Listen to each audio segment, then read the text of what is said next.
I feel like I've been camped on this street for the last 4 or 5 days, but actually I've just got back from somewhere that hasn't been standing outside here. I've been inside number 9 Downing Street, where we have had a rather strange lobby briefing from the Prime Minister's official spokesman. Strange in the sense that this wasn't a briefing that was answering about any new policy, but answering questions and tying up those loose ends about what's going on now, what happens in this strange sort of interim period with Boris Johnson in his new role as a sort of caretaker Prime Minister. The first thing to report is that the ministerial gaps in government will be filled. We're expecting every resignation, or almost every resignation, to be plugged today. So we're expecting a number of what are called PUSSs, the junior ministers, the parliamentary undersecretary of state. We're expecting a number of those resignations coming in the next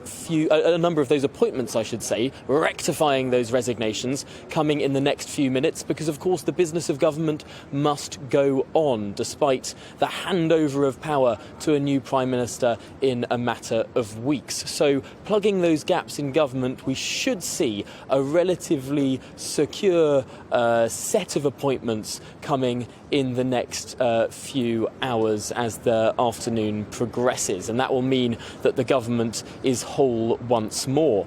We've also learnt in terms of what the government will be doing for the next few months, what bills will be progressing through Parliament and what ministers may be announcing. The guiding principle of this government, we now understand, is that anything previously announced and currently going through Parliament will continue to go through Parliament. So that means policy that had previously been announced, for example, the Rwanda deportation strategy, well, preparations for the second flight, after the first flight, of course, was abandoned, those are still ongoing. So we may well see another flight attempt to go on under that policy. Also, the bills that are going through Parliament will continue to be guided through Parliament, but no new announcements, nothing, no new legislation tabled. Anything currently announced continuing, nothing new being announced. And I suppose the only exception there is if there's a big shock to the system.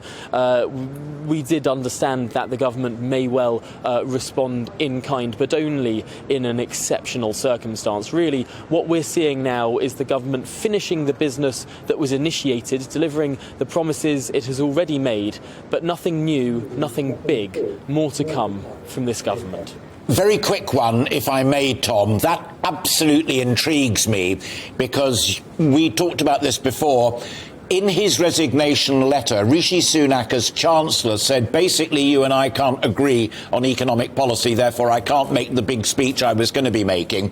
Nadeem Zahawi's people have been whispering in many, many ears he's still going to do it because that's at the pounding heart of his bid to be leader.